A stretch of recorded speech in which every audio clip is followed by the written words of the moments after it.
Subscribe to Infidelity Tales Lab. Now let's begin. Clark Compton had built his life on precision. As a forensic accountant who'd helped the FBI crack white-collar cases for over a decade before going private, he understood patterns, anomalies, and the importance of details others missed. But nothing in his training prepared him for the phone call that came at 2:47 p.m. on a Tuesday in October. "Mr. Compton? This is Laurel Camacho, Eddie's teacher at Riverside Elementary." The woman's voice carried genuine concern.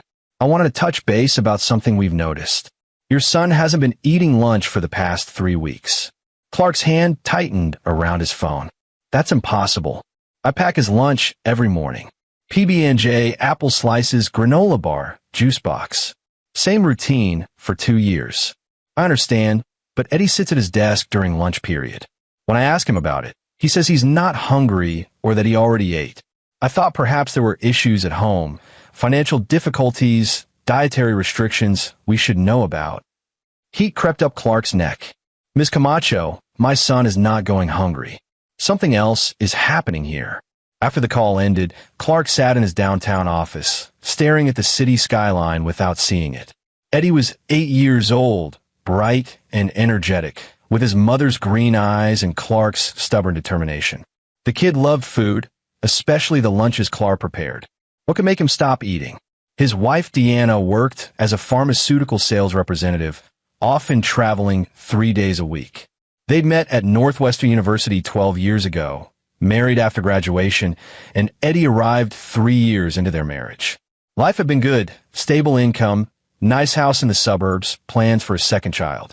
But lately, something had shifted. Eddie had grown quieter over the past month. Less enthusiastic about their weekend projects in the garage, less talkative at dinner. Clark had attributed it to growing pains, maybe social issues at school. Now this. He called Deanna, reaching her voicemail. She was in Cleveland for a 3-day conference. He left a message about the teacher's call, then made a decision that would change everything. At 3:15 p.m., he told his assistant he was taking a family emergency day and drove home to their house in Elmwood Park. The autumn afternoon was crisp, leaves scattering across their quiet street. He parked 2 blocks away and approached on foot, entering through the back gate and settling into the garage with a view of the kitchen through the side window. The house appeared empty. Eddie's bus wouldn't arrive until 3:45. Clark positioned himself behind Deanna's car, phone ready to document whatever happened. At 3:52, the school bus rumbled past. Eddie's small figure trudged up the driveway, backpack hanging off one shoulder, his shoulders slumped in a way that made Clark's chest tighten. The boy disappeared into the house through the front door. Then, at 4:03, a silver Cadillac pulled into the driveway.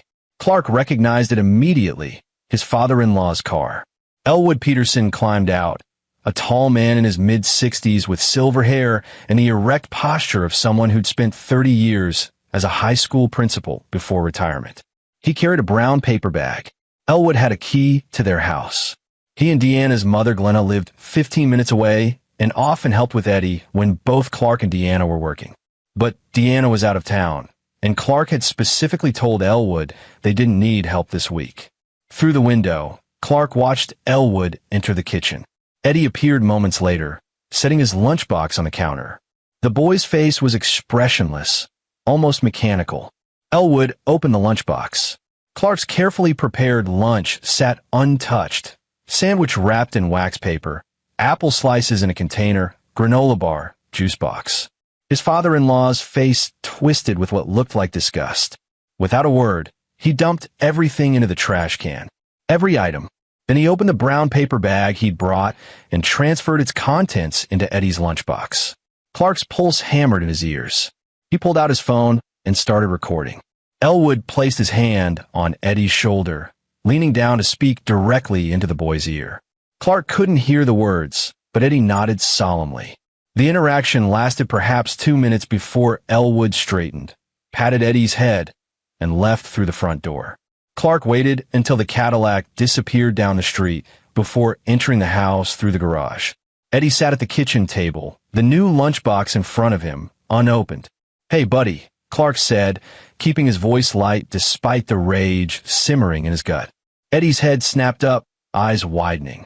Dad, you're home early. Finished my work early. How was school? Fine. The boy's gaze darted to the lunchbox, then away. Clark moved to the refrigerator, playing casual. You hungry? Want a snack? No, thanks. I'm good. Did Grandpa Elwood stop by? Eddie froze. Yeah, just for a minute. That's nice of him. Clark grabbed a water bottle. Hey, can I see your lunchbox? I want to check if I need to buy more juice boxes. I'll do it later. But Clark had already reached for it. Eddie didn't stop him. The lunchbox felt heavier than it should. Clark's hands trembled slightly as he unzipped it. Inside, wrapped in plastic, was a sandwich, but not the one he'd made. This one looked homemade with what appeared to be turkey and Swiss cheese. There was also a container of cut vegetables, a chocolate chip cookie, and an envelope. An envelope. Clark pulled it out. It was sealed with Eddie's name written on the front in Elwood's distinctive handwriting. He looked at his son, who'd gone pale. Eddie, how long has Grandpa been bringing you these lunches? The boy's eyes filled with tears. He said not to tell you. He said it was our secret. Clark knelt beside his son's chair, forcing his voice to stay calm. Buddy, there are no secrets like this. Whatever's happening, you're not in trouble. But I need to know the truth. Eddie's voice came out small. He throws away your lunches every day after school. Then he gives me his lunch and the letter. He makes me read it before bed. What do the letters say? Eddie's tears spilled over. That you're not really my dad. That Mom made a mistake marrying you. That he's going to prove you're a bad person, and then I won't have to live with you anymore. The world tilted. Clark pulled his son into a fierce hug, feeling the small body shake with sobs against his chest. Over Eddie's shoulder, he stared at the envelope in his hand, and something cold and methodical settled into his mind. The same calculating focus he used when hunting financial criminals, but sharper now, more personal. Elwood Peterson had made a catastrophic mistake. He targeted Clark's son, and Clark Compton didn't just solve puzzles. He destroyed people who hurt his family, and he did it legally, thoroughly, and with the kind of precision that left no room for escape. But first, he needed to understand exactly what he was dealing with. He opened the envelope. The letter inside was typed, single-spaced, full of poison. It detailed supposed evidence of Clark's unstable behavior, aggressive tendencies, financial irresponsibility, infidelity. All lies, but written with the authoritative tone of someone building a case. At the bottom, a handwritten note. Your mother knows the truth. Soon everyone will. Be patient, Eddie. Grandpa will save you from him. Clark photographed the letter, then carefully placed everything back in the lunchbox exactly as he'd found it. His mind was already working, connecting dots, forming hypotheses. This wasn't random cruelty. This was systematic, planned, which meant Elwood had a goal. He needed to know what that goal was. And he needed to know tonight. After settling Eddie with a real dinner and reassuring him repeatedly that he'd done nothing wrong, Clark waited until his son was asleep. Then he did what he did best. He investigated. Elwood and Glenna Peterson lived in a modest ranch house in Oak Park. Clark had been there dozens of times for family dinners and holidays. He'd always found Elwood formal but harmless, a retired educator who lectured about proper grammar and the decline of standards in schools. Glenna was warmer, always baking cookies and asking about Eddie's activities. But Clark had learned long ago that people showed you what they wanted you to see. He drove past their house at 11 p.m. Lights blazed in Elwood's study. Through the window, Clark could see his father-in-law hunched over a desk, writing. He circled the block twice, considering his options, then made a call to Deanna. She answered on the third ring, voice groggy. Clark, what's wrong? It's almost midnight. I need you to come home. Tomorrow. First flight. What happened? Is Eddie okay? Eddie's fine. Physically. But your father has been psychologically abusing our son for weeks. And I need you here when I confront him. Silence. Then, what are you talking about? Clark explained everything. The teacher's call, his surveillance, the lunchbox, the letters. Deanna's breathing grew ragged as he talked.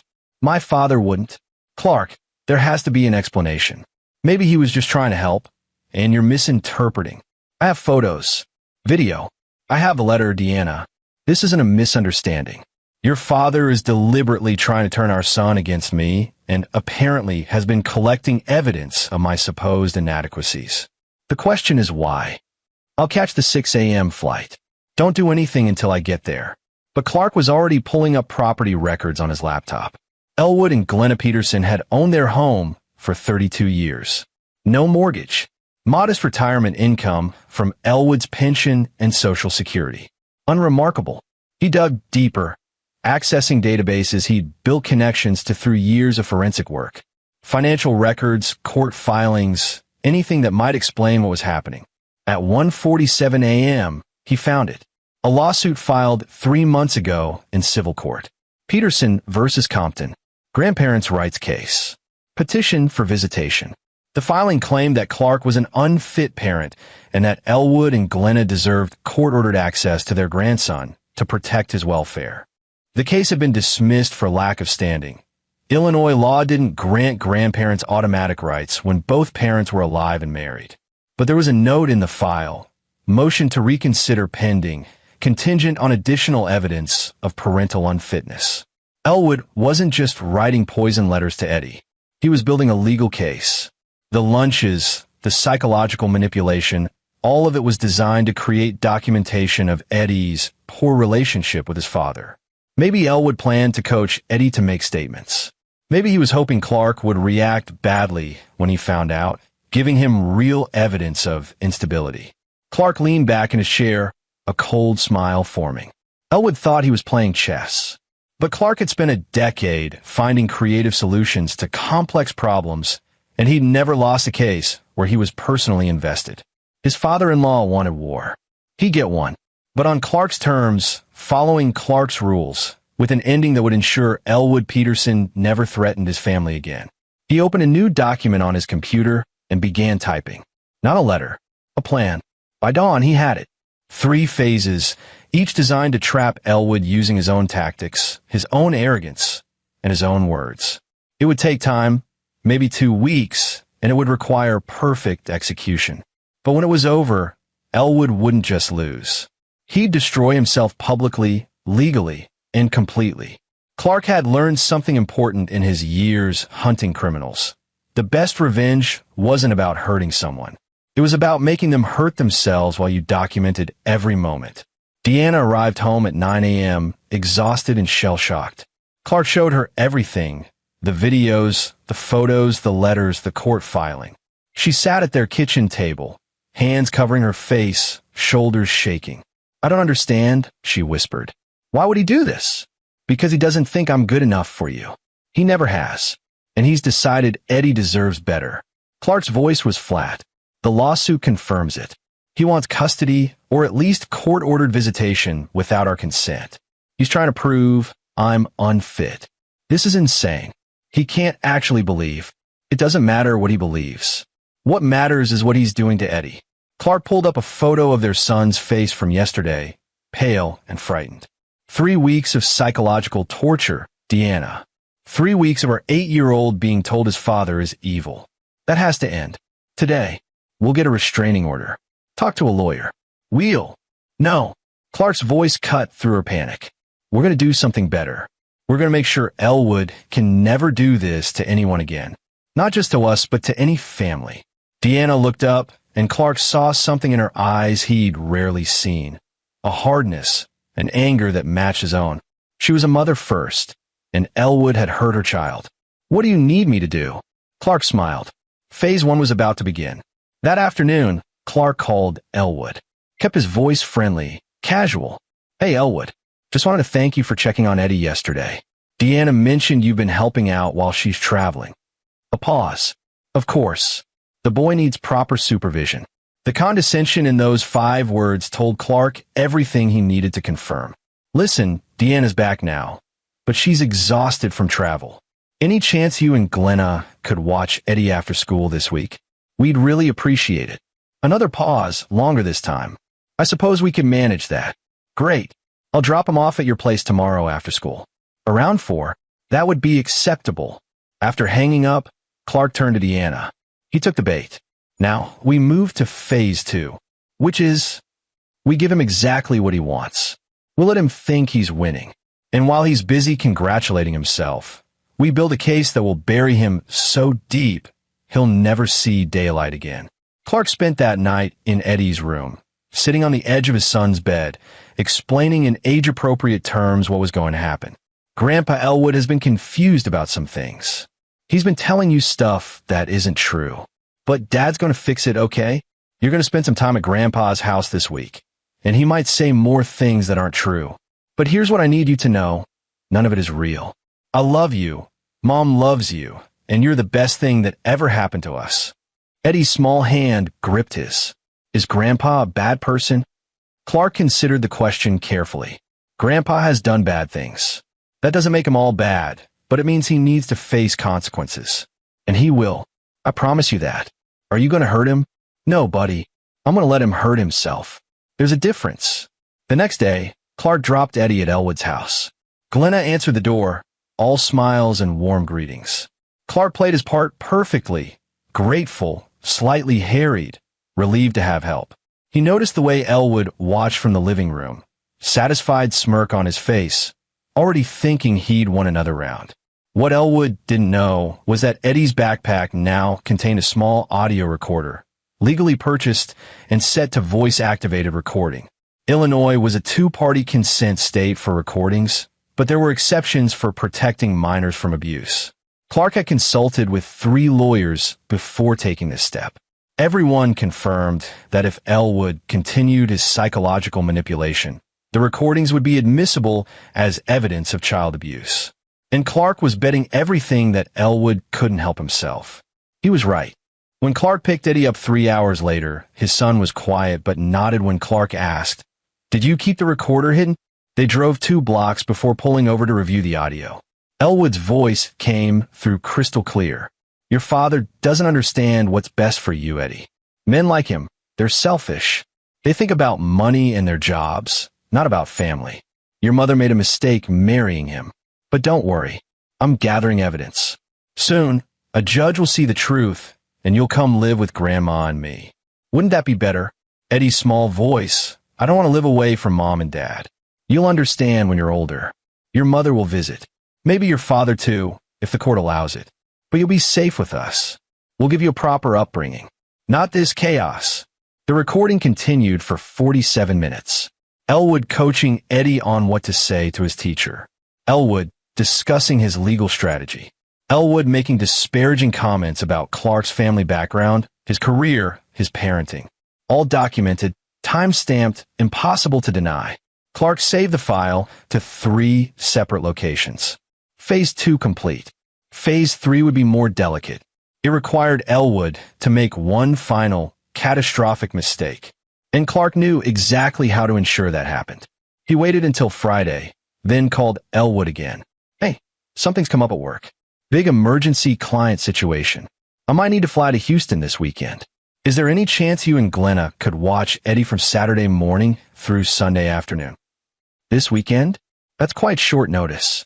"I know, and I'm sorry. Deanna's leaving for another conference. Unavoidable. We're really in a bind. If you can't, I'll have to bring Eddie to the office with me. Let him sleep on the couch while I work." "Absolutely not. The boy needs stability. Glenna and I will take him." Perfect. Clark didn't go to Houston. Instead, he and Deanna executed the most important part of their plan. While Eddie stayed with his grandparents, they met with a family law attorney, a child psychologist, and a detective who specialized in family cases. They presented all their evidence, videos, photos, audio recordings, the court filing, and Eddie's own statements about the psychological abuse. The attorney was a sharp woman named Patricia Ruiz who'd built her career on protecting children from toxic family situations. She listened to everything, reviewed the evidence, then looked at Clark with something like approval. "This is one of the most thorough documentations of psychological abuse I've seen. Most parents react emotionally. They confront, they rage, they make mistakes. You built a case. I want him destroyed," Clark said quietly. "Legally, publicly, permanently. I want everyone to know what he did. Then here's what we're going to do." The plan Patricia outlined was elegant.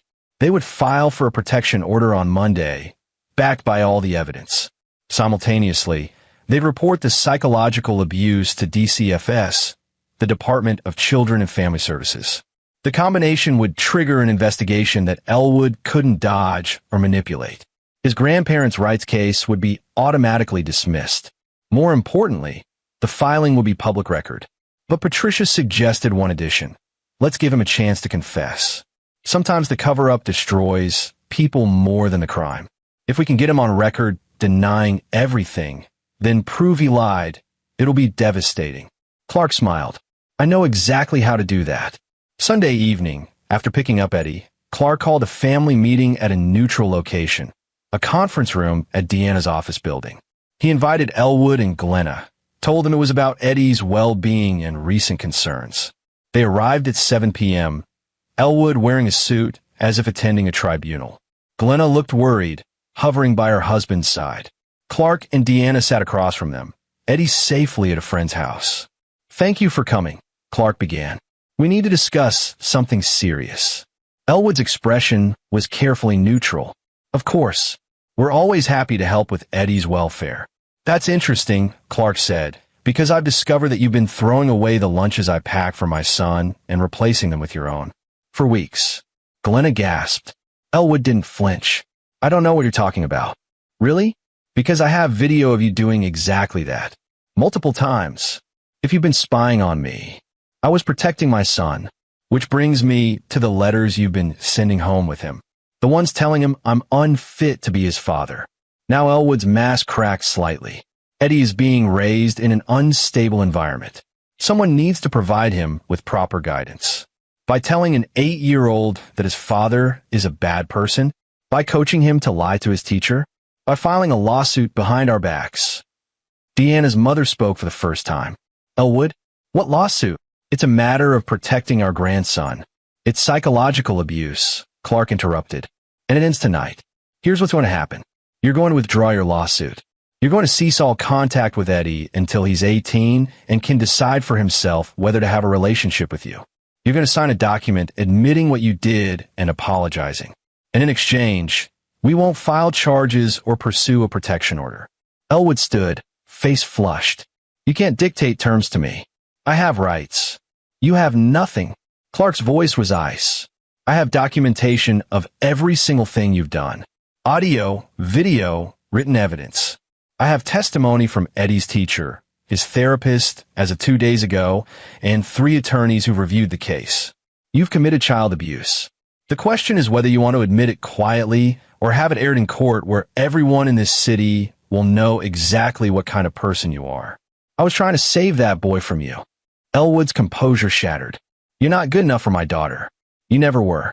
Some nobody with no pedigree, no family history, thinking you can raise a Peterson? Eddie deserves better than your mediocre genes and working class values. There it was. The truth, finally spoken. Deanna stood, trembling with rage. Get out. Both of you. Now. Deanna, sweetheart. I said get out.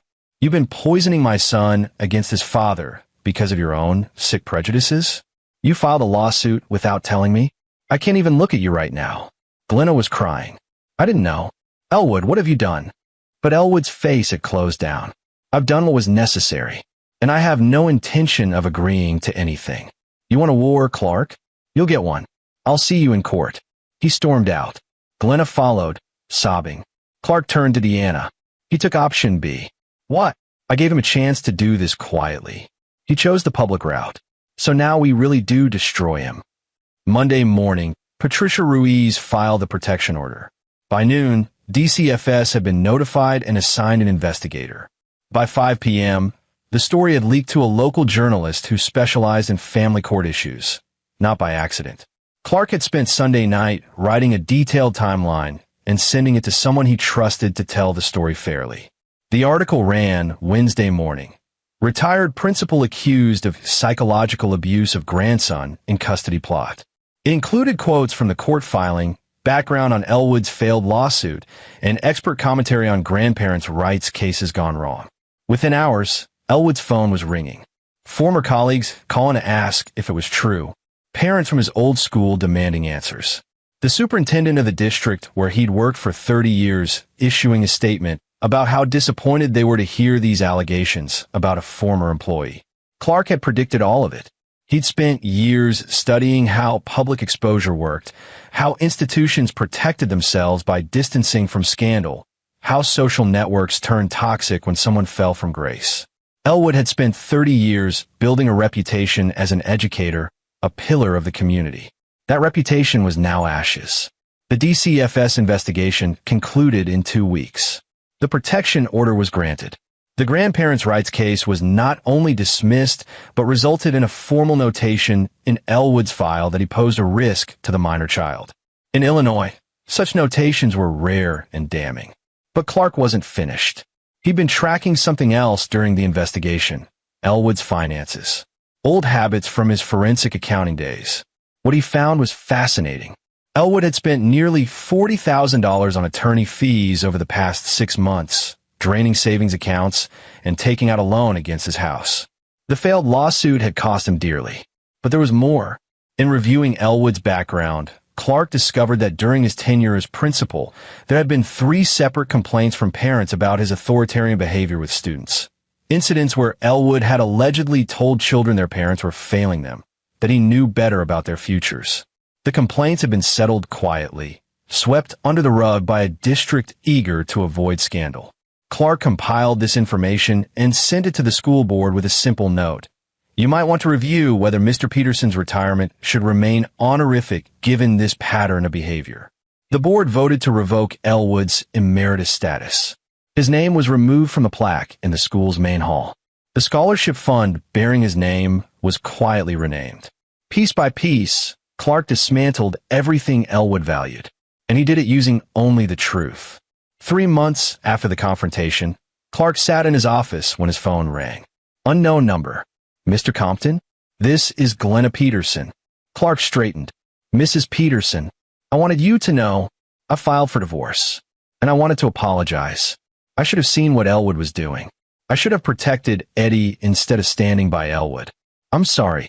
I appreciate you calling. There's something else. Elwood's been diagnosed with early-stage dementia. The doctors think it might explain some of his behavior, the paranoia, the fixation on control, the poor judgment. It doesn't excuse what he did, but I thought you should know." Clark processed this. Dementia. It actually made sense. The escalation of behavior that had always been present but contained. The inability to see consequences. The rigid thinking. Does he understand what happened? Some days. Other days he's confused, angry. He asks about Eddie, about why everyone abandoned him. I tell him the truth, but he doesn't always remember. After hanging up, Clark sat with this new information.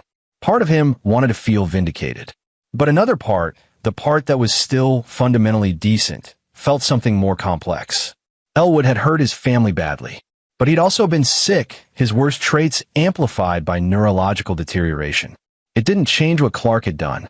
Elwood had still made choices, still hurt Eddie. The consequences were earned and necessary. But it added context. That night, Clark told Deanna about the call.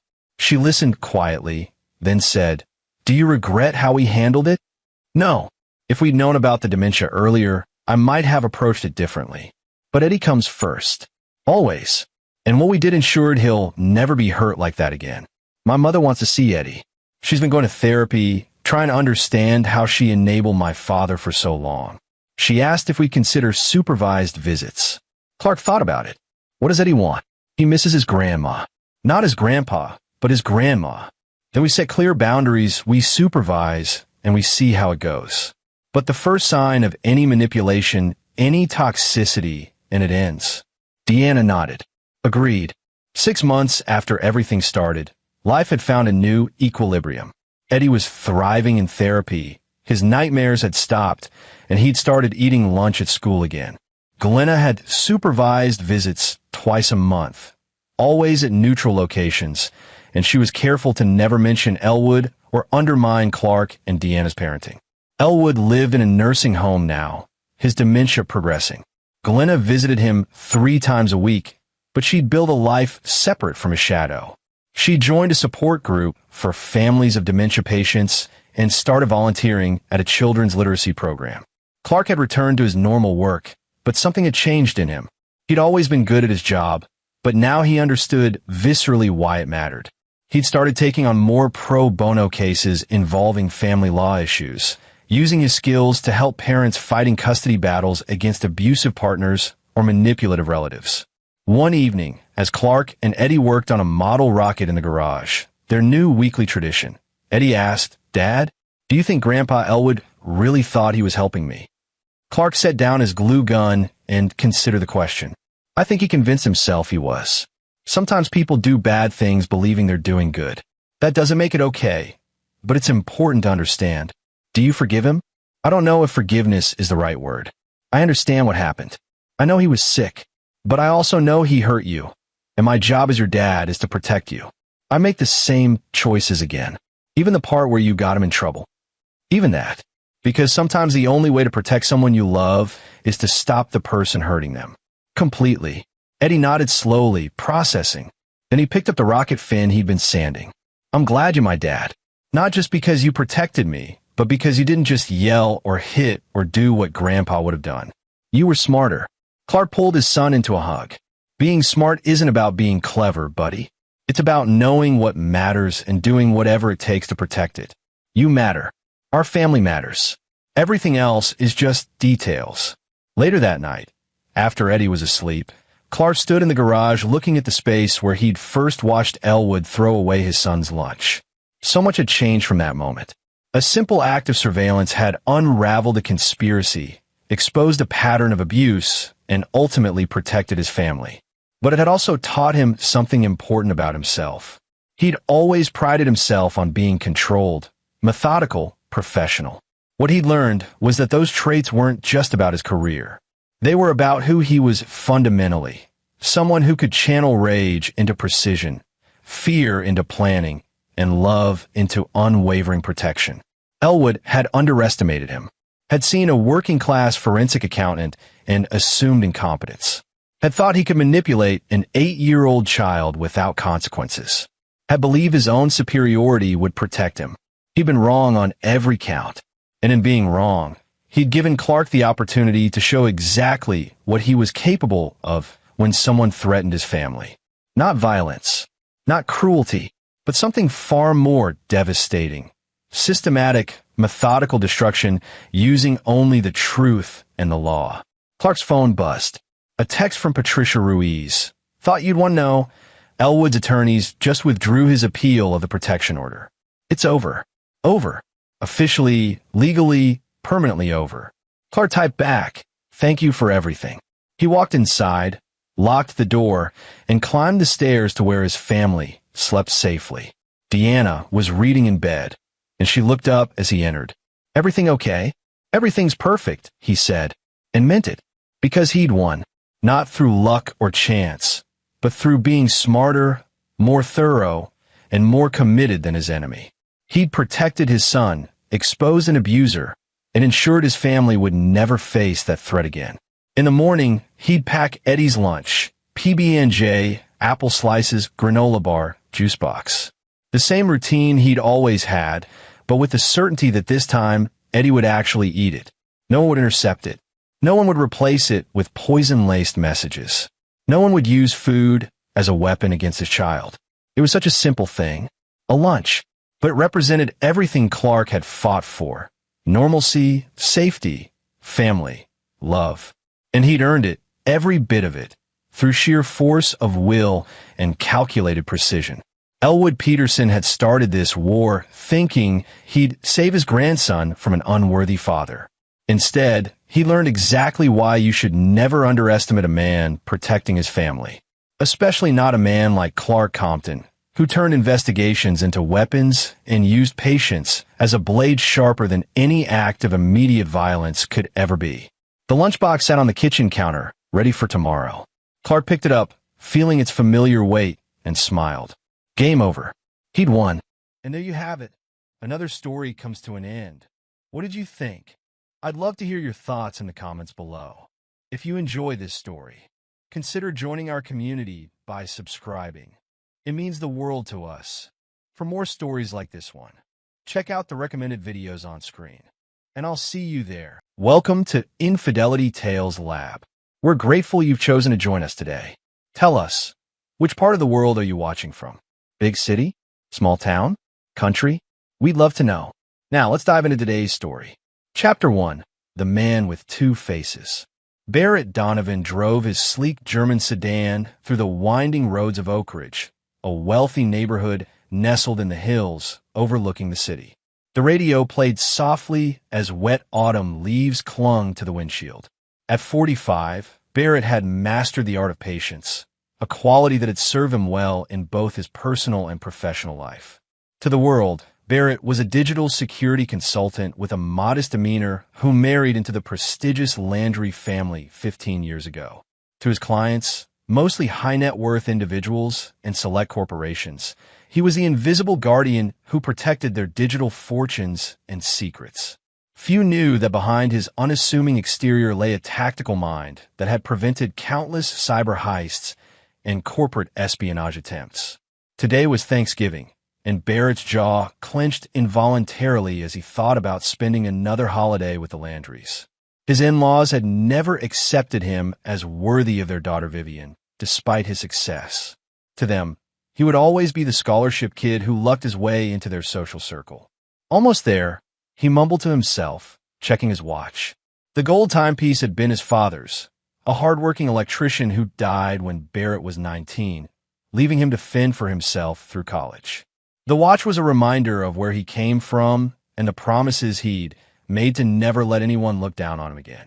His phone rang, displaying his assistant's name, Lena. "Everything in order?" Barrett asked after answering. "Yes, Mr. Donovan. Mr. Wright is standing by. All files have been prepared and verified, and the offshore accounts untraceable as requested. The judge signed the orders 20 minutes ago." Barrett allowed himself a slight smile. "Perfect timing. I'll be in touch after dinner." He ended the call as he pulled into the circular driveway of the Landry mansion. The three-story colonial stood as a monument to old money and privilege. Barrett had never felt comfortable here, even after all these years. As he approached the door, he caught his reflection in one of the decorative windows. His salt and pepper hair was neatly combed, and his tailored suit revealed nothing of his intentions. He straightened his tie, put on his most convincing smile, and rang the doorbell.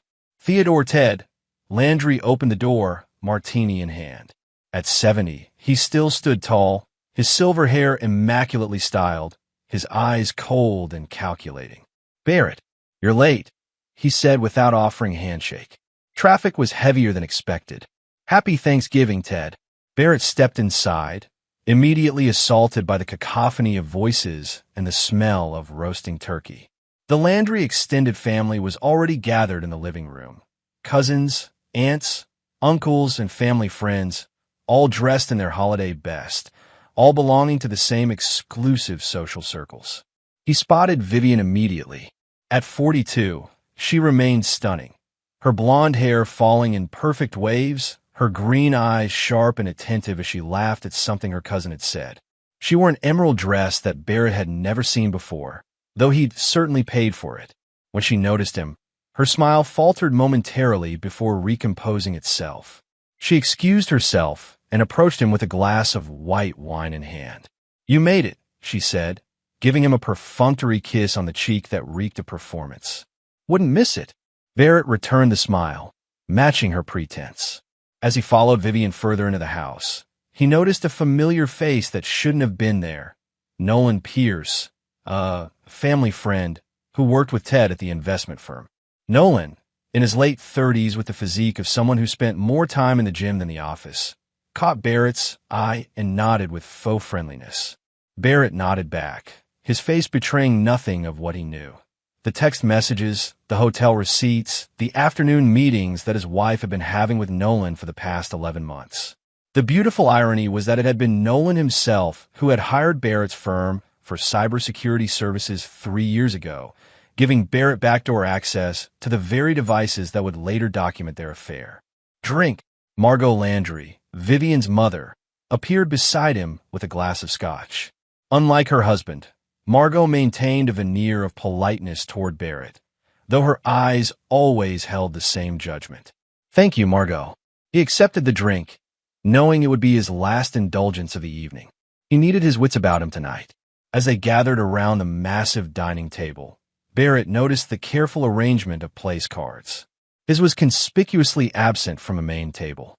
Vivian touched his arm. "Barrett, we're a bit crowded this year. Would you mind terribly sitting at the side table with the children? Just for dinner." Barrett looked at the small table set up in the corner where his nieces and nephews, all under 12, were already seated. "Of course," he said smoothly, though he felt his blood pressure rise. "Whatever makes things easier." Ted chuckled from the head of the main table. "Vivian, tell your husband what you really think." Vivian's cheeks colored slightly, but her eyes hardened. "He belongs with the other children," she told her smirking parents. The table erupted in poorly disguised laughter. Barrett felt all eyes on him as he stood there, the outsider who had never been accepted. His father-in-law raised his glass. "At least he's getting fed." More laughter followed as Barrett silently took his seat at the children's table. He stared at his plate, burning with shame that was quickly calcifying into cold resolve. The children glanced at him curiously, but soon returned to their own conversations. Barrett checked his watch again. 5 minutes to showtime. Chapter 2. The Call. The Thanksgiving meal progressed with the usual Landry family pageantry. Speeches about gratitude that rang hollow, discussions of vacations to exotic locations, and not-so-subtle inquiries about everyone's financial successes over the past year. Barrett sat quietly at the children's table, occasionally engaging with his young tablemates about video games and school projects. From his position, he could see Vivian and Nolan exchanging glances when they thought no one was looking. Ted dominated the conversation at the main table, pontificating about his latest business triumph, while Margot supervised the staff, serving the meal with eagle-eyed precision. "Uncle Barrett, why are you sitting with us?" asked Penny, Ted's 10-year-old granddaughter from his son's marriage. "Sometimes adults need to remember what it's like to be a kid," Barrett replied with a genuine smile. Despite everything, he'd always liked children. Their honesty and lack of pretense was refreshing. "Is that why Aunt Vivian said you belong with us?" Penny persisted, her innocent question cutting straight to the heart of the matter. Barrett's response was interrupted by the sudden, loud ringing of his phone. The custom ringtone echoed through the dining room, causing conversation at the main table to halt. Barrett made no move to silence it. "Barrett," Vivian hissed from across the room. "Your phone." Barrett slowly reached into his pocket and extracted his phone, making a show of checking the caller ID. "I'm sorry, but I need to take this," he said, standing up. "It's my lawyer." A tense silence fell over the room. Barrett tapped the speaker button and set the phone on the table. "Calvin, you're on speaker. What's the news?" Barrett's voice was calm and measured. "Sir, the judge just signed off." Calvin Wright's voice came through clearly. "The assets are frozen. All of them." You could hear a pin drop in the Landry dining room. Barrett looked directly at Ted, whose face had turned an alarming shade of red. "I'm sorry to hear about the timing," Barrett continued for the benefit of the entire room. "But can you confirm exactly which assets we're talking about?" "Yes, sir. Per your instructions, we've secured judicial freezes on all Landry family accounts connected to Evergreen Partners, including the offshore holdings in Cayman and Singapore. Also, as directed, we've filed the RICO predicates against Theodore Landry and Nolan Pierce." Barrett watched as Ted's hand clutched his chest. Nolan had gone deathly pale. "The forensic accountants finished their preliminary review?" Barrett asked, maintaining his composure. "Yes, sir. Their findings supported everything you provided. The judge was particularly interested in the pattern of fraudulent investments and the misuse of client funds. The FBI has been notified as required by statute." Vivian stood up so quickly her chair crashed to the floor behind her. "Barrett, what is the meaning of this?" Her voice shook with rage and panic. Barrett calmly picked up his phone. "Calvin, I'll call you back. It seems I need to explain some things to my family." He ended the call and pocketed his phone. "Not family," he corrected himself, looking at the stunned faces around the table. "In-laws. And soon, not even that." Ted found his voice first. "You have no idea what you're doing, boy. No idea who you're messing with." Barrett smiled, a cold expression that didn't reach his eyes. "Actually, Ted, I know exactly who I'm dealing with. I've known for years. Did you really think I wouldn't discover what Evergreen Partners was really doing with client investments? That I wouldn't notice when my own father-in-law was running a glorified Ponzi scheme? He turned to Nolan, whose hand was now intertwined with Vivian's under the table. And Nolan, after you hired my firm, did you never wonder whether I might have access to all your communications? Every text, every email, every hotel reservation. The children were being quietly ushered out of the room by one of the aunts, their eyes wide with confusion and alarm. Margot's voice cut through the tension. This is ridiculous. Ted, call Harlan, she said, referring to the family's longtime attorney. Barrett laughed, a genuine sound devoid of humor. Harlan Du Bois resigned as your counsel this morning. Apparently, he doesn't want to be associated with what's coming. Smart man. He walked slowly around the table, stopping behind Ted's chair. 15 years, Ted. 15 years of subtle digs, of being treated like an outsider, of being reminded that I wasn't good enough for your daughter. And all that time, you were stealing from your clients, building your reputation on fraud. Barrett leaned down, his mouth close to Ted's ear. I didn't just freeze your assets. I own them now. Chapter 3, The Unraveling. The Landry Thanksgiving dinner had devolved into chaos. Relatives hurriedly made excuses to leave, grabbing coats and car keys as they fled what was quickly becoming a crime scene. Within 30 minutes, only the core players remained: Barrett, Vivian, Ted, Margot, and Nolan. They had moved to Ted's study, a wood-paneled room with leather-bound books and hunting trophies that Ted had never actually hunted. The old man sat behind his desk, his earlier bravado replaced by calculated desperation. Whatever you think you know, you're mistaken, Ted said, trying to regain control of the situation. My attorneys will have this cleared up by morning. Barrett leaned against the bookshelf, utterly relaxed. Your attorneys can't help you, Ted. I've been building this case for years, documenting every fraudulent transaction, every manipulated investment.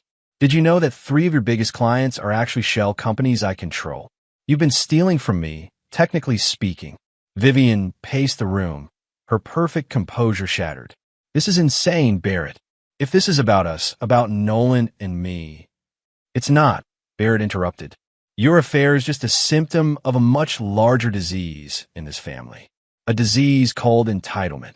He pulled out his phone and brought up a document. This is interesting reading, Vivian. Your prenuptial agreement. The one you and your father thought was ironclad.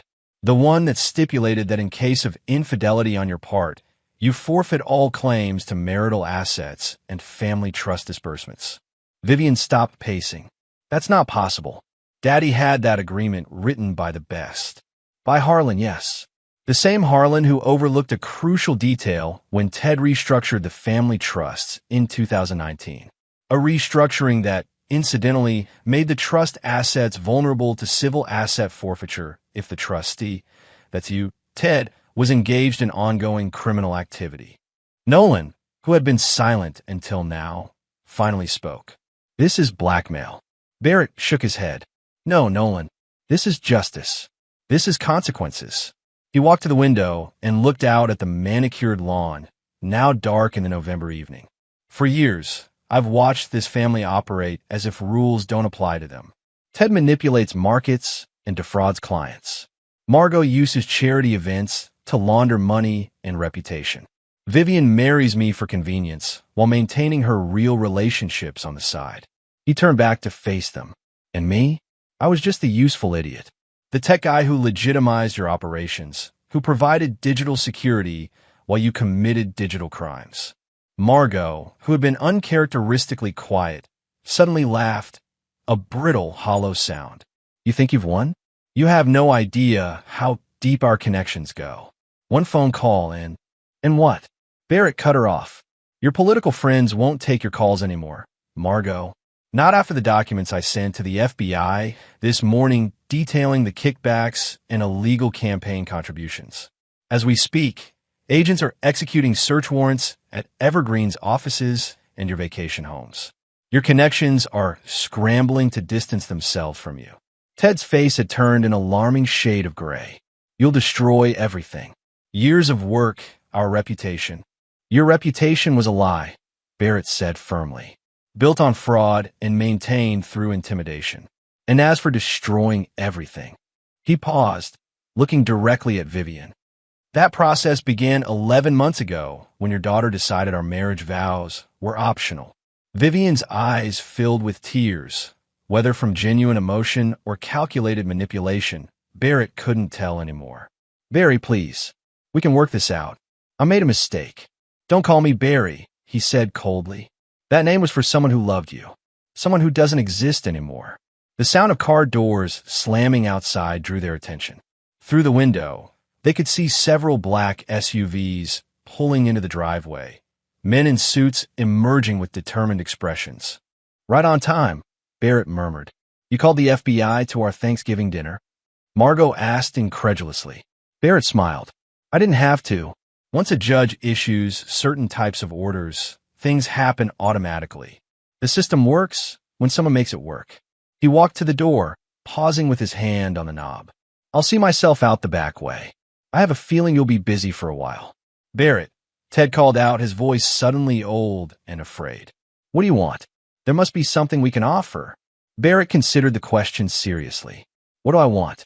I want the last 15 years of my life back. I want the love I thought I had with Vivian to have been real. I want to not have been the joke of this family. He shook his head. But since none of that is possible, I'll settle for watching everything you value disappear. Just like you made me disappear to the children's table today. As Barrett slipped out the back door of a Landry mansion, he heard the front doorbell ring. The night air was cold and crisp, and for the first time in years, he felt like he could breathe freely. His phone buzzed with a text from Calvin Wright. Phase 1 complete. Ready for Phase 2. Barrett typed back a single word. Yes. Chapter 4. The Aftermath. 3 weeks after Thanksgiving, Barrett sat in Calvin Wright's office overlooking downtown. Snow fell lightly outside, dusting the city in white, but inside the atmosphere was warm and charged with purpose. Calvin, a shrewd attorney in his 50s with a reputation for both brilliance and discretion, reviewed documents on his tablet while Barrett gazed at the city below. The Landry Empire is collapsing faster than even I anticipated, Calvin remarked, setting down his tablet. Ted's bail was set at $5 million, which he can't access due to the asset freeze. He spent the last week in county lockup while his new attorney scrambled. Barrett nodded, feeling neither joy nor remorse, only a calm sense of justice being served. And Evergreen Partners? In receivership, the SEC has brought formal charges against both Ted and Nolan. Most clients are fleeing, and those who've lost significant amounts are filing civil suits. The firm will not survive this quarter. Barrett turned from the window. And my wife. Calvin's expression softened slightly. Vivian has filed a counter-petition challenging your divorce filing. She's claiming coercion and emotional distress. A bitter laugh escaped Barrett's lips. Of course she is. Has she moved out of the house? No. As you predicted, she's claiming primary residence rights until the divorce is settled. Barrett had expected this. The lake house he had purchased 5 years ago, the one property he'd intentionally kept solely in his name, had become his sanctuary since Thanksgiving. The modern glass and timber structure on the shore of Lake Gardner was where he now plotted the next phases of his plan. Any word from Nolan? Barrett asked. Calvin shuffled through some papers. He's distancing himself from both the Landrys and Vivian. His attorney has reached out about a possible cooperation agreement with prosecutors. Rats from a sinking ship, Barrett murmured. And the evidence package I prepared, delivered to the SEC, FBI, and the district attorney's office, as instructed. Your documentation was thorough. Barrett smiled faintly. 15 years of meticulous record-keeping. You could say I played the long game. Calvin leaned back in his chair, studying Barrett with newfound respect. Most men, upon discovering their wife's infidelity, act rashly. You waited, gathered evidence, and struck strategically. The affair was just confirmation of what I already suspected, that I was never really part of that family, just a useful accessory. Barrett stood and walked to the credenza where Calvin kept a decanter of whiskey. He poured 2 fingers into a crystal glass, but didn't drink immediately. I realized something important the day after Thanksgiving, Barrett continued. This isn't just about revenge.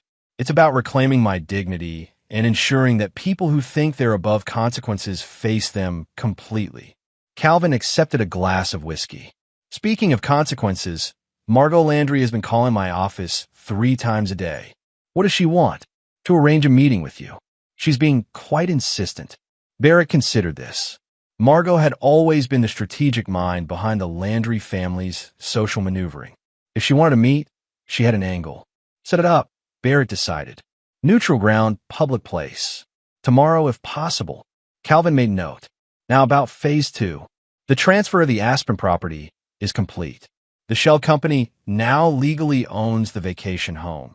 And as per your instructions, eviction notices have been prepared for the property manager and staff.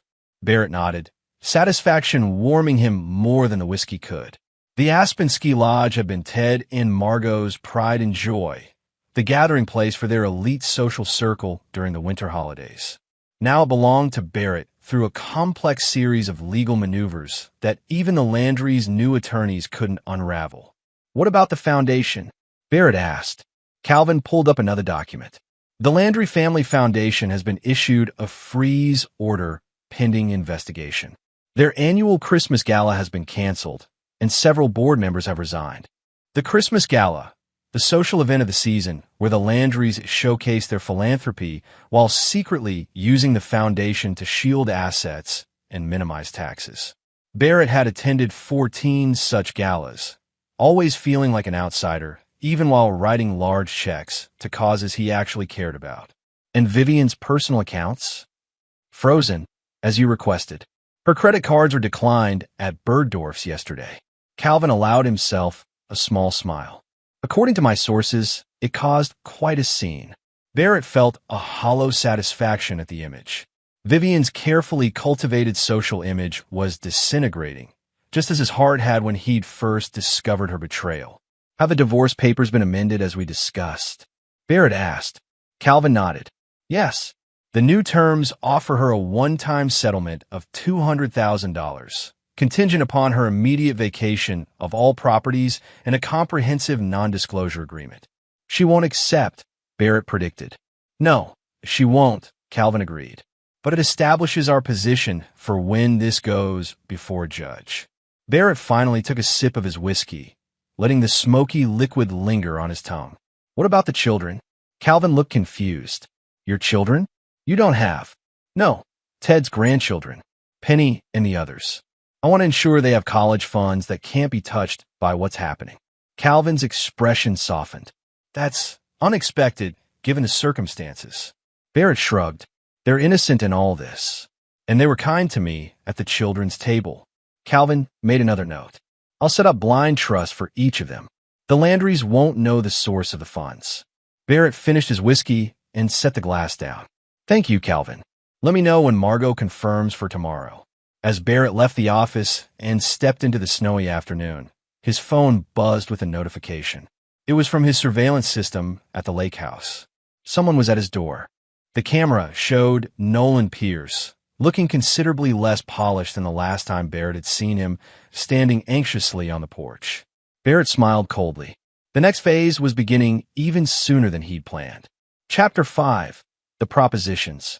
Barrett drove to the lake house with deliberate calm, the winter landscape passing by in a blur of white and gray. His mind processed the implications of Nolan's unexpected visit.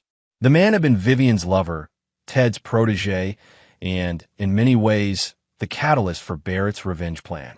As he pulled into the driveway, he could see Nolan's luxury SUV parked haphazardly near the entrance.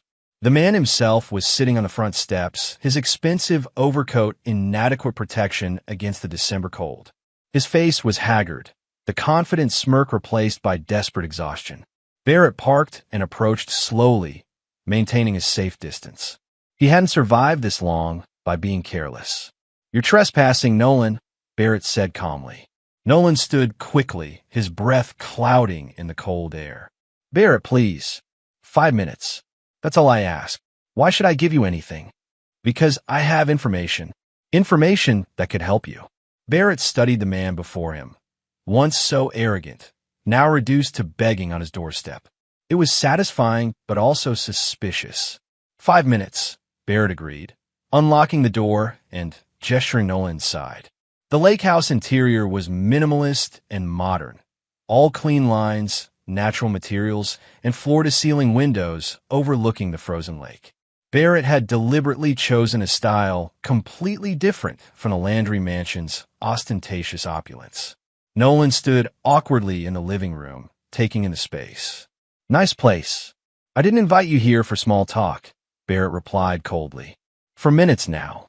Nolan nodded, gathering himself. "The feds are building a massive case against Ted. They've offered me a deal if I testify. I'm aware.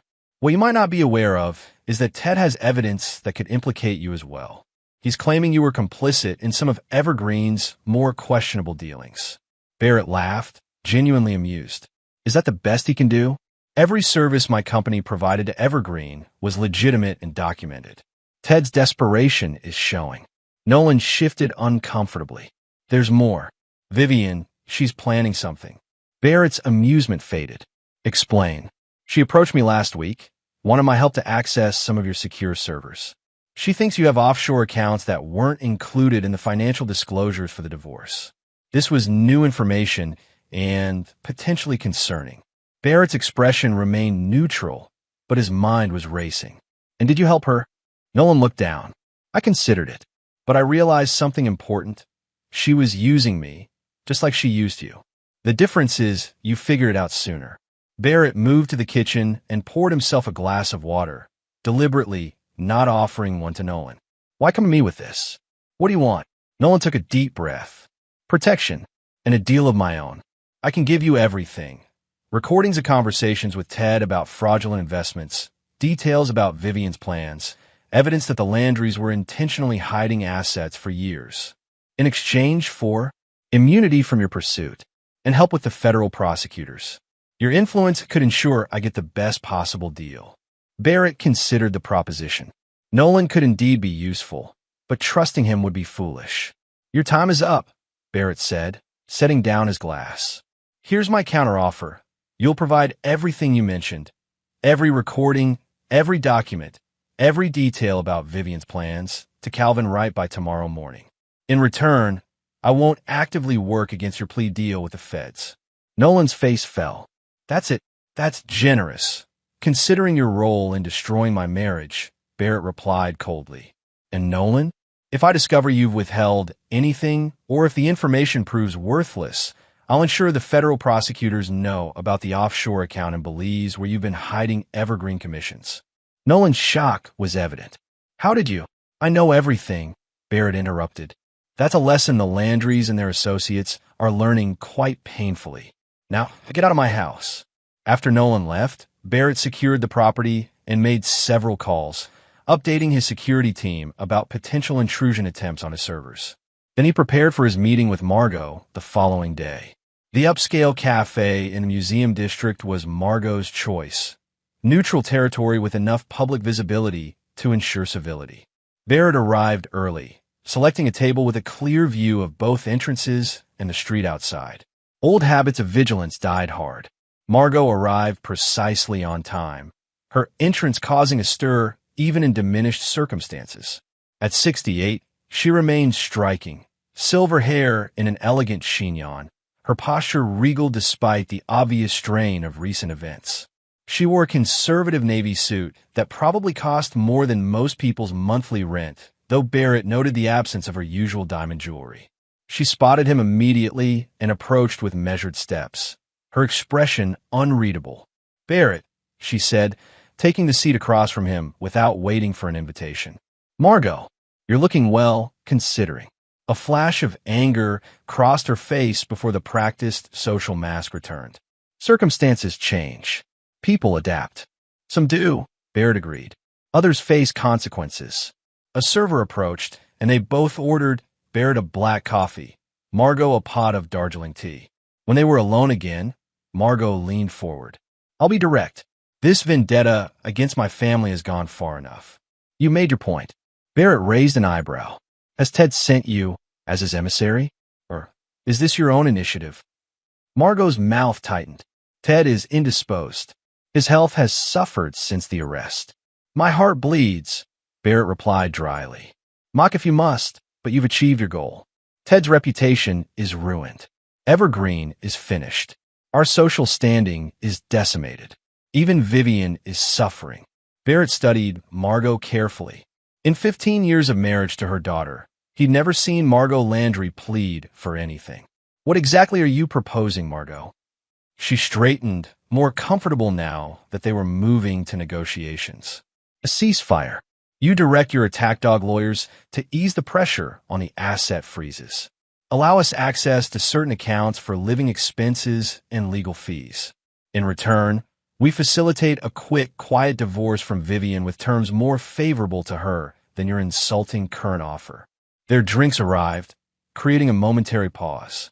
Barrett took a sip of his coffee, contemplating Margot's proposal. Interesting. And what would prevent me from simply continuing my current course of action, which is proceeding quite effectively?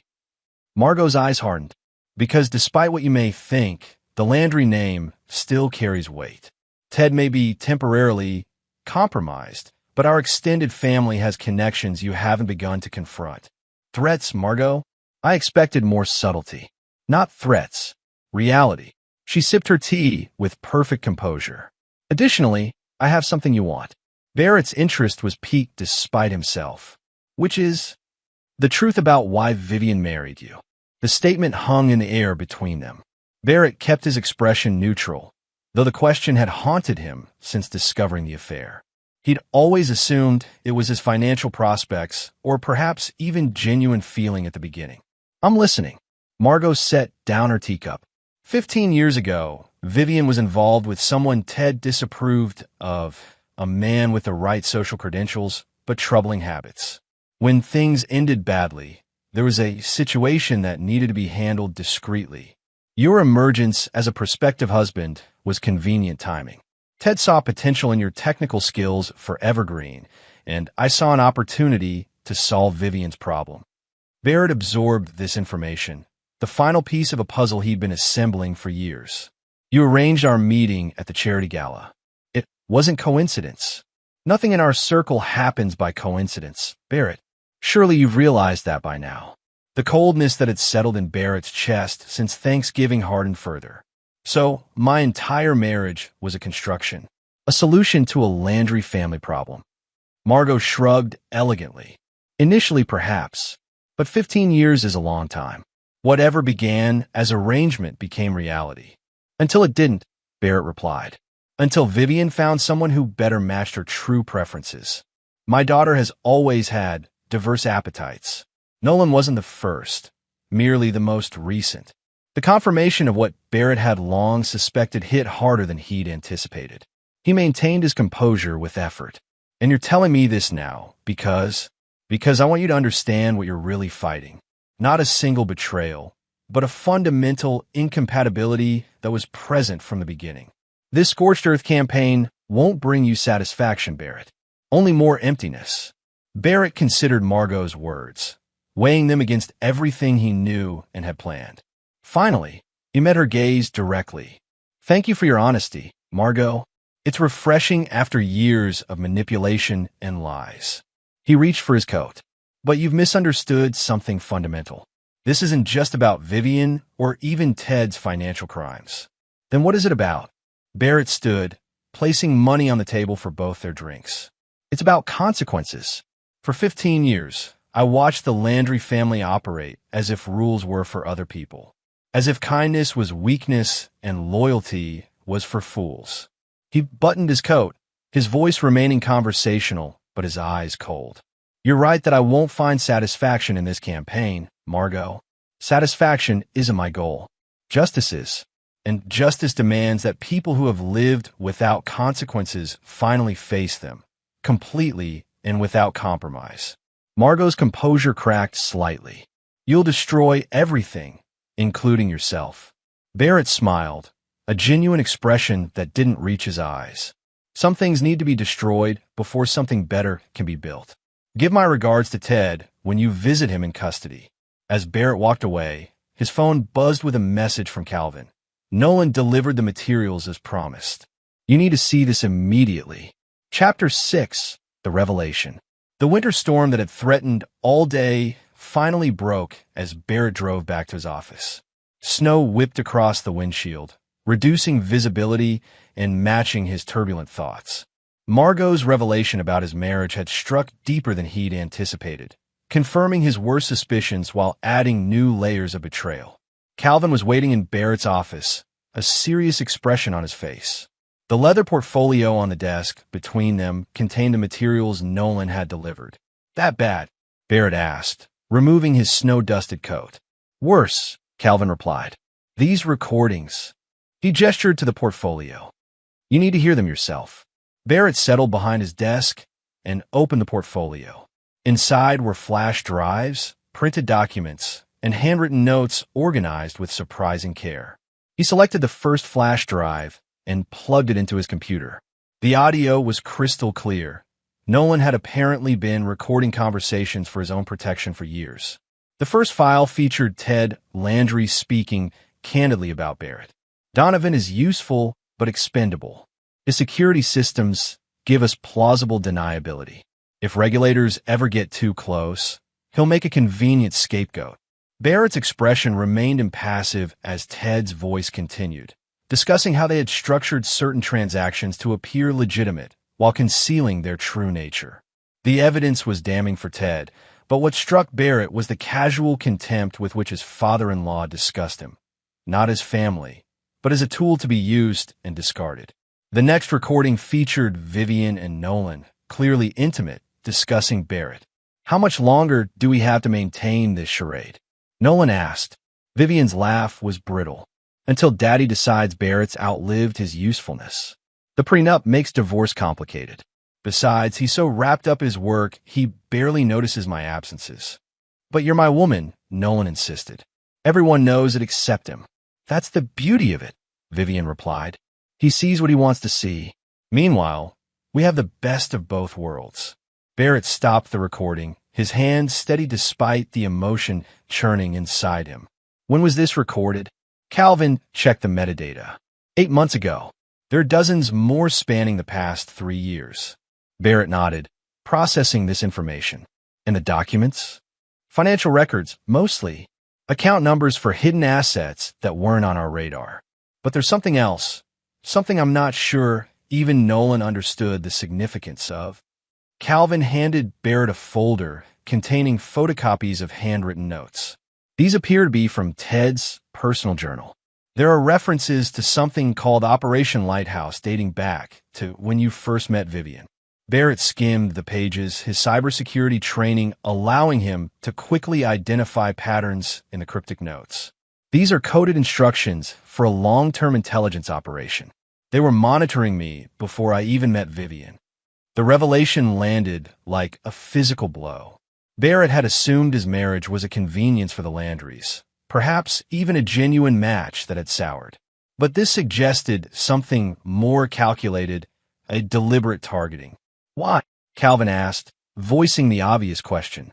Barrett leaned back, mind racing through possibilities. 7 years before I met Vivian, I worked briefly as a contractor for a defense intelligence agency.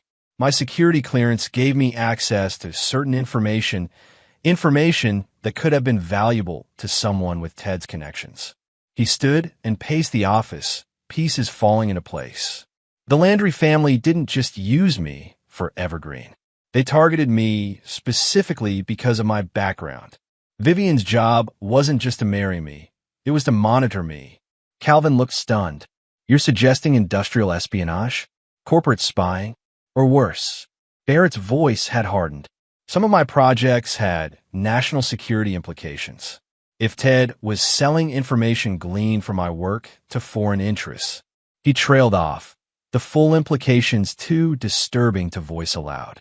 While Barrett had moved into the private sector years ago, the knowledge and access he'd once had would have been valuable to many parties. "We need to inform the federal authorities," Calvin suggested. Barrett shook his head. "Not yet. This changes everything about my approach. The Landrys aren't just fraudsters and social climbers.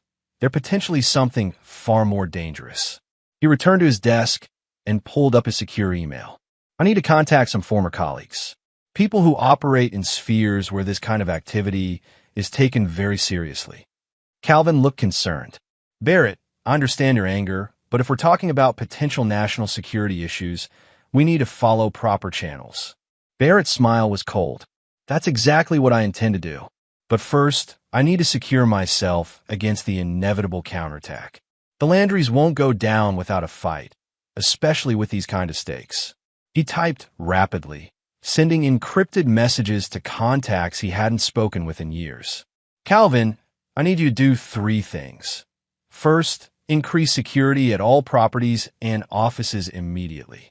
Second, accelerate the divorce proceedings. I want Vivian legally separated from me as soon as possible. Third, prepare documentation of everything we've discovered for delivery to specific federal agencies. Calvin nodded, already making notes. And what will you be doing? Barrett's expression was grim but determined. Setting a trap. The Landrys think they've been playing me for 15 years. It's time they learned who they're really dealing with. After Calvin left, Barrett sat alone in his office as the storm raged outside. The revelations had transformed his understanding of the past 15 years of his life. What he had believed was a marriage that had simply failed was actually something far more sinister. A long-term operation with him as the unwitting target. His phone rang, a number he didn't recognize. Barrett answered cautiously. Mr. Donovan? A woman's voice, professional and clipped. This is Special Agent Diana Walsh, FBI Counterintelligence Division. We need to speak with you immediately regarding Theodore Landry and certain international connections. Barrett closed his eyes briefly. The game had just changed dramatically. I've been expecting your call, Agent Walsh. I think we have a lot to discuss. Chapter 7, The Counterattack. 4 days after speaking with Agent Walsh, Barrett sat in a secure conference room at the federal building downtown. The windows were covered, electronic devices banned, and a white noise machine hummed in the corner to prevent any possibility of eavesdropping. Present were Agent Walsh, a sharp-eyed woman in her 40s with a no-nonsense demeanor, 2 other FBI agents, and a representative from the Department of Justice. To summarize what we've confirmed so far, Agent Walsh said, consulting her notes, Theodore Landry has been using Evergreen Partners as a front for selling proprietary information to foreign entities for at least 20 years. Your marriage to Vivian Landry appears to have been orchestrated primarily to gain access to your knowledge and connections from your time as a federal contractor. Barrett nodded, his expression betraying nothing of the ongoing turmoil he felt at having his entire adult life revealed as an elaborate charade. The evidence you've provided, combined with materials we've seized from Evergreen offices and the Landry residences, is compelling, continued Agent Walsh. What remains unclear is your level of awareness and involvement. I was completely unaware until recently, Barrett stated firmly. As my security clearance records will show, I've maintained all required protocols even after leaving government work. My private security firm has never handled classified information. The DOJ representative, a grave man named Adeyemi, leaned forward. Mr. Donovan, while we appreciate your cooperation, you must understand our position. You live with a key figure in this operation for 15 years. The question must be asked, how did you not notice? It was a fair question, one Barrett had been asking himself constantly since the revelation. I trusted my wife, he said simply, and the Landrys were skilled at compartmentalization. Vivian never showed interest in my previous government work, which I interpreted as respect for confidentiality. In retrospect, that lack of curiosity should have been a red flag. Agent Walsh nodded. Our preliminary assessment supports your claim of non-involvement. However, the coming days will be challenging. We're preparing to make additional arrests, including your wife. Barrett absorbed this information. When? Tomorrow morning. We wanted to brief you first because of your unique position in this case, both a potential victim and a key witness. Barrett considered the implications. The Landrys must suspect that their time is running out. They won't go quietly. We've been monitoring all known associates, one of the other agents assured him. Security has been increased around federal witnesses, and he was interrupted by a soft knock at the door. Another agent entered and whispered something to Agent Walsh, whose expression immediately hardened. "Mr. Donovan, were you expecting visitors at your lake house today?" Barrett felt a chill that had nothing to do with the winter weather. "No, the property should be vacant." Agent Walsh stood quickly. "We've just received an alert from the surveillance team. 2 individuals entered your property approximately 20 minutes ago. One has been identified as Vivian Landry." Barrett was on his feet immediately. The other? Unknown male, not Nolan Pierce or Theodore Landry. Barrett's mind raced through possibilities, none of them good. "I need to get there now. They could be destroying evidence or setting you up." Agent Walsh finished his thought. "We'll escort you, but you'll remain in our vehicle until we secure the scene." The drive to the lake house was tense, a caravan of unmarked federal vehicles moving swiftly through the snowy landscape. Barrett sat in the back of Agent Walsh's SUV, thoughts churning. What was Vivian doing? The lake house contained nothing incriminating against him, but it did hold his personal server with backups of evidence against the Landrys. As they approached the property, Agent Walsh received updates through her earpiece. Subjects are still inside. No movement detected for the past 10 minutes. The federal agents deployed with practiced efficiency, surrounding the house while Barrett remained in the vehicle as instructed. Through the tinted windows, he watched the scene unfold like a surreal movie. Agents with weapons drawn approaching his sanctuary, the place he'd retreated to when his world began unraveling. Minutes stretched like hours until Agent Walsh returned to the SUV, her expression grave. "Mr. Donovan, we need you to come with us. There's a situation inside." Barrett followed her through the snow, heart pounding despite his outward calm. The front door stood open, agents moving purposefully through his home. They led him to the study where his home server was kept. The scene inside made him stop cold. Vivian lay on the floor, unmoving, a pool of blood spreading beneath her head. Next to her was a man Barrett had never seen before, also motionless, a gun near his outstretched hand. "Are they?" Barrett couldn't finish the question. "Both deceased," Agent Walsh confirmed quietly. "Initial assessment suggests murder-suicide, but we'll need to process the scene fully." Barrett stared at his wife's body, a storm of conflicting emotions threatening to overwhelm him. Despite everything she'd done, seeing Vivian like this, her blonde hair stained red, her eyes forever closed, struck him with unexpected force. "The server appears to have been tampered with," another agent reported, indicating the open cabinet where Barrett's equipment was housed.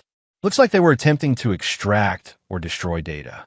Barrett approached carefully, staying clear of the bodies as directed by the agents. A quick examination confirmed his fears. "They've removed the primary drive array. Without it, most of my backups are inaccessible." Agent Walsh looked sharply at him. "How damaging is this to our case?"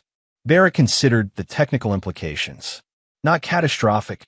I maintained off-site backups that contained most of the same information. But this was definitely a cleanup operation." "And it went wrong," Agent Walsh observed, looking at the bodies. Barrett nodded slowly. "Or it went exactly as someone planned." The implication hung in the air. Was this truly a botched evidence destruction attempt that ended in violence? Or something more sinister, a way to eliminate Vivian as a potential witness while simultaneously compromising evidence and framing Barrett? "I need to make a call," Barrett said, his mind already working on contingencies. "My attorney needs to know about this immediately." Agent Walsh nodded. "Use my phone. We'll need yours as evidence since it connects to this network." As Barrett stepped outside to make the call, the winter sun was setting over the frozen lake, casting long shadows across the snow. The peaceful scene contrasted sharply with the chaos inside and the turmoil in his mind. Calvin answered on the first ring. "Barrett, where are you? I've been trying to reach you." "There's been an incident at the lake house," Barrett said, keeping his voice steady. "Vivian is dead. Apparent murder-suicide with an unknown accomplice." A shocked silence, then, "My God, are you all right?" "Physically, yes. But this complicates everything. They were after my server, the one containing backup evidence against the Landrys." Calvin's lawyer mind immediately grasped the implications. This has Ted's fingerprints all over it. A desperate move to silence Vivian and compromise evidence in one stroke. My thoughts exactly, but we need to move quickly. Activate Protocol Omega immediately. Protocol Omega was the contingency plan they had developed for worst-case scenarios, a comprehensive legal and digital response designed to protect Barrett and preserve evidence in the event of a direct attack. Understood. What about the Miami situation? Barrett had almost forgotten about the other operation they had in motion, tracking a suspected Landry associate who had been moving assets through Florida. Maintain surveillance, but take no action. Everything focuses on this now. As Barrett ended the call and turned back toward the house, he saw Agent Walsh watching him with an unreadable expression. Protocol Omega? She asked. Barrett met her gaze steadily. Legal contingencies, my attorney, and I prepared in case the Landrys took desperate measures. Which, as we can see, they have. Agent Walsh nodded slowly. Mr. Donovan, I've worked counterintelligence for 16 years. In my experience, when operations of this magnitude start to collapse, they rarely end cleanly. Meaning Vivian won't be the last casualty. Ted Landry is cornered, and cornered animals are at their most dangerous. Barrett looked back at his lake house, now transformed into a crime scene. I'm aware of the risks, Agent Walsh, but I've been playing this game longer than Ted realizes. He taught me an important lesson at that Thanksgiving table. That family means nothing to people like him when power and self-preservation are at stake. And what lesson are you planning to teach in return? She asked carefully. Barrett's expression hardened. That actions have consequences. No matter who you are, no matter how untouchable you think you are, the bill always comes due. As the agents continued processing the scene, Barrett stood in the cold, watching the last light fade from the sky. Vivian was gone, the woman he had once loved, then hated, and now would never fully understand. But her death changed nothing about his resolve. If anything, it strengthened it. The endgame had begun. Chapter 8. The Reckoning. The news of Vivian Landry's death broke the next morning, sending shockwaves through the city's elite circles. The official statement was sparse on details, noting only that authorities were investigating a violent incident at a private residence involving Mrs. Landry and an unidentified male. Barrett, sequestered in a secure hotel under FBI protection, watched the media coverage with detached interest. The reporters knew nothing of the true complexities at play, focusing instead on Vivian's social standing and the earlier scandals surrounding Evergreen Partners.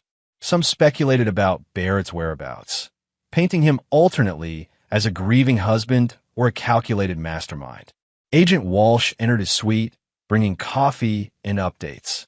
Theodore Landry has been transferred to a higher security facility after we intercepted communications suggesting an escape attempt. Barrett accepted the coffee, but showed no surprise at the news. And Margot, under house arrest, pending formal charges. We've frozen all additional accounts you identified. Agent Walsh sat across from him, studying his composed demeanor. The man found with Vivian has been identified as Xavier Dimitri, a former military contractor with ties to several foreign intelligence services. A cleaner, Barrett murmured. Someone brought in to eliminate loose ends. That's our assessment as well. The question is why Dimitri turned on Vivian. Barrett considered the possibilities. Two scenarios. Either Vivian wasn't supposed to be eliminated, but something went wrong, or Dimitri was ordered to eliminate her all along, Agent Walsh finished, making it look like a murder-suicide that could potentially be blamed on you. Barrett nodded grimly, Ted cutting his losses. Vivian knew too much, and as a potential witness against her father, she became a liability. The realization that Ted Landry would sacrifice his own daughter to protect himself should have shocked Barrett. But after everything he'd learned, it merely confirmed his understanding of the man's character. There's something else, Agent Walsh said, her tone shifting slightly. We've been going through the materials recovered from the Landry estate. There's evidence suggesting that Nolan Pierce was more deeply involved than he admitted to you. Barrett raised an eyebrow. In what way? It appears he was the original liaison between Evergreen and certain foreign interests. His relationship with Vivian may have been part of a longer game, keeping tabs on both you and Ted. The layers of betrayal continued to unfold, each revelation more disturbing than the last. Barrett had assumed Nolan was merely Ted's lackey and Vivian's lover, but this suggested something far more calculated. Where is Pierce now? That's the problem, Agent Walsh admitted. He missed his scheduled check-in with his handler yesterday. We have an alert out, but so far, nothing. Barrett stood and moved to the window, looking out at the city below, a city where he had built a life that turned out to be constructed on lies. He's running, Barrett said with certainty. Probably has emergency funds and identity documents prepared. It's what I would have done in his position. Agent Walsh watched him carefully. You speak as if you understand his thinking. I've spent 15 years securing digital assets for wealthy clients, Agent Walsh. I understand how people hide things they don't want found. He turned back to face her. But I'm better at finding them than most people are at hiding them. Barrett moved to the hotel room's desk where a secure laptop provided by the FBI sat waiting. With your permission, I'd like to try something. Agent Walsh hesitated only briefly before nodding. Proceed, but I need to monitor all activities. Barrett's fingers flew across the keyboard, accessing systems through channels that would have been impossible for most people. 3 years ago, Nolan asked my firm to secure his personal devices after a supposed hacking attempt. During that process, I created a backdoor, standard procedure for high-risk clients who might need emergency assistance. That's somewhat ethically questionable, Agent Walsh noted, though without real censure. Barrett's mouth quirked. In retrospect, it was one of my better decisions. If Nolan is still using any of those devices. After several minutes of intense concentration, Barrett straightened. Got him. He's accessed his emergency email account twice in the past 12 hours. Based on the IP addresses. He paused, analyzing the data. He's heading south, probably aiming for Mexico. Agent Walsh was already on her phone, relaying the information to her team. When she finished, she gave Barrett an appraising look. You could have had a successful career in our world, Mr. Donovan. I chose a different path, Barrett replied simply. And now? When this is over, she asked. Barrett hadn't allowed himself to think that far ahead. His focus had been so completely on unraveling the Landry conspiracy and pursuing justice that he'd given little thought to what came after. One battle at a time, Agent Walsh. Ted Landry is still fighting, even from custody. Until he's fully neutralized, nothing is over. As if summoned by his words, Barrett's secure phone rang. Calvin Wright calling with news. Barrett, we have a situation. The judge overseeing Ted's case has recused himself suddenly. The replacement is Judge Harmon Carlton. Barrett's expression darkened. Carlton was at the Landry's Christmas Gala last year. He and Ted share membership at the same exclusive club. Exactly. This is delay tactic written all over it. The new judge will need time to review the case, and meanwhile, Ted's team is filing motions to reconsider bail. Barrett had anticipated this move. The Landry influence extended into judicial circles, and Ted would exploit every connection available. Activate the Carlton file, Barrett instructed, referring to one of many dossiers he had prepared on Landry Associates. Send it to Agent Walsh's team anonymously. After ending the call, Barrett found Agent Walsh watching him with intense curiosity. Don't want to know what's in the Carlton file. Nothing illegal, Barrett assured her. Just documented connections between Carlton and the Landrys that would constitute a clear conflict of interest. Material that should have prompted the judge to recuse himself before accepting the case. Agent Walsh shook her head slightly. You really did prepare for every contingency. 15 years married to a Landry taught me to always plan 3 moves ahead. Barrett checked his watch. We should prepare for the next phase. Ted will be getting desperate, and Margot is still free enough to act as his proxy. What do you anticipate? Barrett considered the question seriously. A direct appeal, probably for Margot, offering some kind of deal, evidence against bigger fish in exchange for leniency. When that fails, a public character assassination against me. And if all else fails, he paused. A more permanent solution to the Barrett-Donovan problem. Agent Walsh's expression hardened. We'll increase your security detail. Barrett shook his head. That won't be necessary. In fact, I think it's time we allowed some controlled information to leak regarding my whereabouts. You want to draw them out? Agent Walsh realized. I want to end this, Barrett corrected. And sometimes, to catch a predator, you need to present the right bait. Agent Walsh looked skeptical. We can't authorize using you as bait in an active federal investigation. Barrett smiled thinly. Who said anything about authorization? I'm simply a private citizen who might be careless enough to be seen at his office tomorrow morning.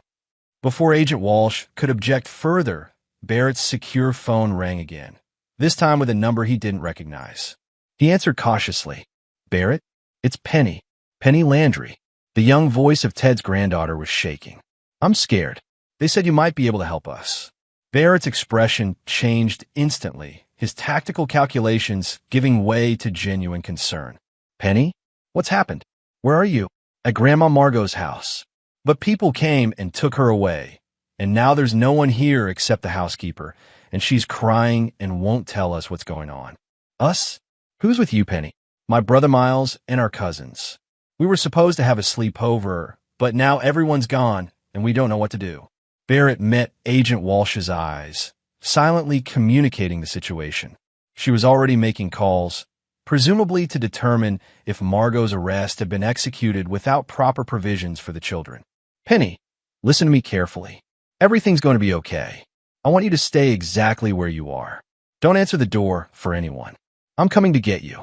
After assuring Penny again and ending the call, Barrett turned to Agent Walsh. I need to go. Now. We'll send a child services team. No, Barrett interrupted firmly. Those children know me. They're scared and confused. I'm not going to let them be handed off to strangers. Agent Walsh appeared torn between protocol and human compassion. This could be a trap. It could be, Barrett acknowledged. But if it is, it's an incredibly elaborate one, using a terrified child as bait. Are you willing to take that chance? The decision was made quickly after that. With a small team of agents for security, Barrett headed to Margot's townhouse. As they drove through the darkening city, Barrett reflected on the unexpected turn of events. He had been prepared to face down Ted and Margot's final desperate moves, but he hadn't anticipated being called to protect their grandchildren. The Landry children had always been innocent bystanders in this war. Barrett had ensured their college funds were protected, but he'd given little thought to their immediate well-being in the chaos of arrests and investigations. When they arrived at the townhouse, Barrett insisted on approaching alone, with agents covering from a distance. He rang the bell and waited, alert for any sign of danger. The door opened to reveal Penny's tear-streaked face. At 10 years old, she was old enough to sense the gravity of the situation, but too young to understand it. "Uncle Barrett," she cried, throwing her arms around him in relief. "You came." Barrett hugged her gently, scanning the foyer behind her for threats. "I promised I would. Where are the others?" Penny led him to the kitchen where 3 other children, ranging from 7 to 12, sat huddled together at the table. The housekeeper, an older woman named Mrs. Perez who had worked for the Landrys for decades, stood nearby, looking lost and frightened. "Señor Donovan," she exclaimed when she saw him. "Gracias a Dios." I did not know who to call. The police, they took Mrs. Landry, but said nothing about the children. Barrett assured the children and Mrs. Perez that everything would be all right, though he knew the road ahead would be challenging for all of them.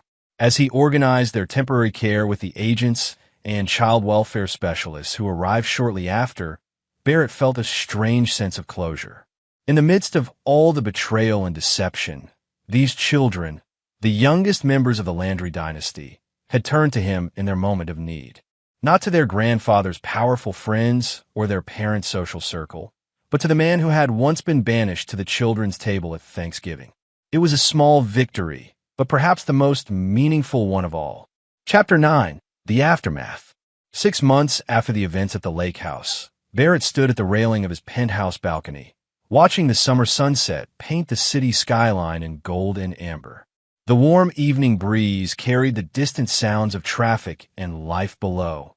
Ordinary people living ordinary lives, unaware of the extraordinary circumstances that had reshaped Barrett's existence. Beautiful view, remarked Calvin Wright, joining him with 2 glasses of scotch. Worth every penny of that obscene price you paid.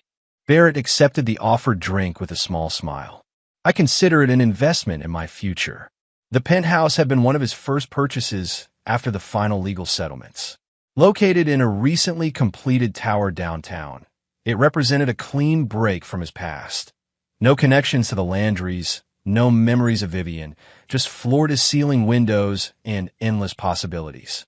Speaking of investments, Calvin continued, the Barrett Donovan Security Group's IPO filing has the financial press in a frenzy. Early valuations are exceeding even our optimistic projections. Barrett nodded, unsurprised. The publicity surrounding the Landry case had inadvertently showcased his cybersecurity expertise to the world. What had once been a boutique security firm serving select clients had transformed into a rapidly expanding enterprise with government contracts and international reach. And the foundation? Barrett asked. The Lighthouse Foundation's first round of scholarships will be announced next week.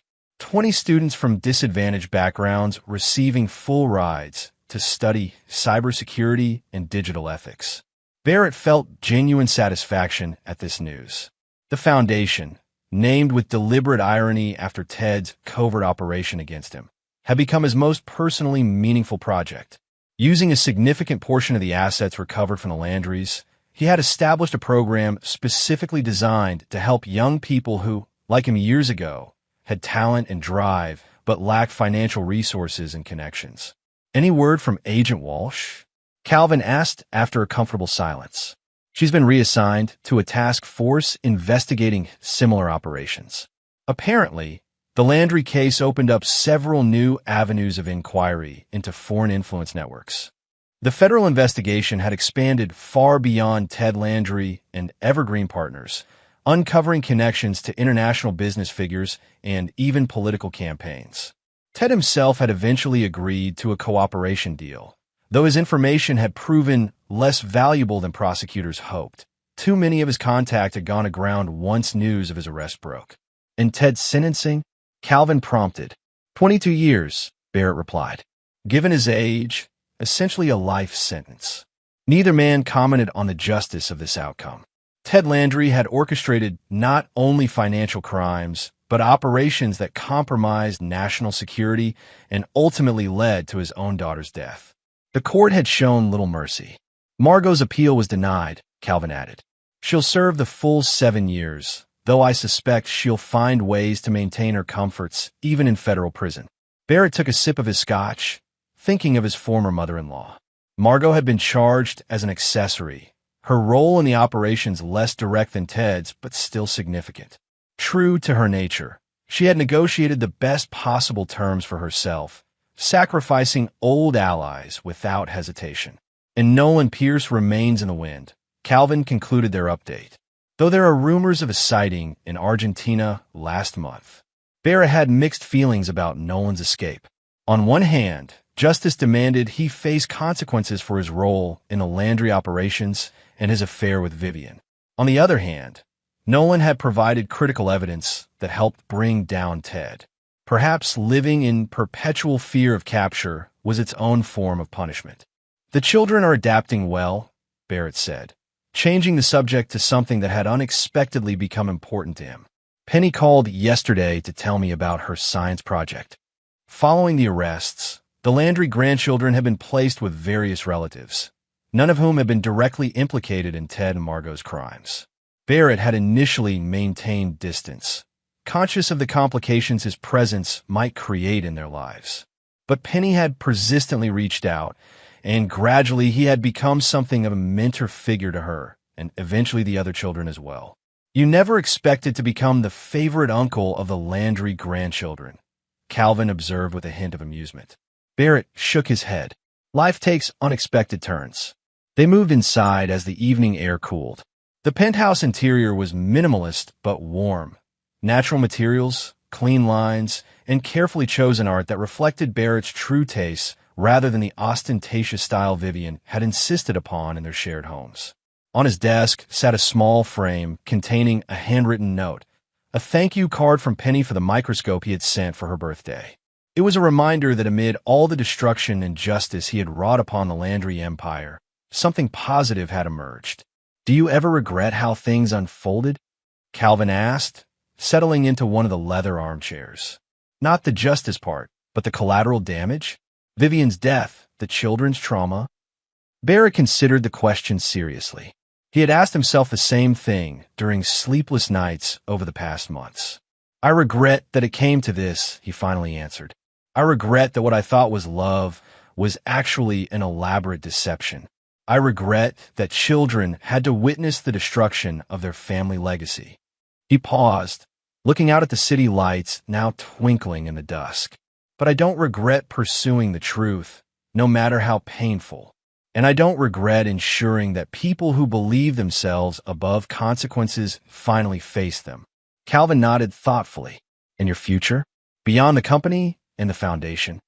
Barrett hadn't shared his latest plans with anyone yet, but Calvin had earned his trust through unwavering support during the darkest days. "I've been approached about consulting on a national cybersecurity initiative. It would mean returning to government work in some capacity, using what I've learned from the private sector to help protect others from operations like the one that targeted me." "You'd be good at that," Calvin observed. "You understand both the technical and human aspects of security breaches." Barrett smiled faintly. "I had excellent teachers in the art of betrayal." As Calvin left later that evening, Barrett remained in his living room, nursing a final glass of scotch and reflecting on the journey that had brought him here. From the scholarship kid who married into wealth to the outsider at the Thanksgiving table, to the architect of the Landry dynasty's downfall, each version of himself had led inexorably to this moment. His phone chimed with a message from Penny, a photo of her completed science project with the caption, "First place," followed by a string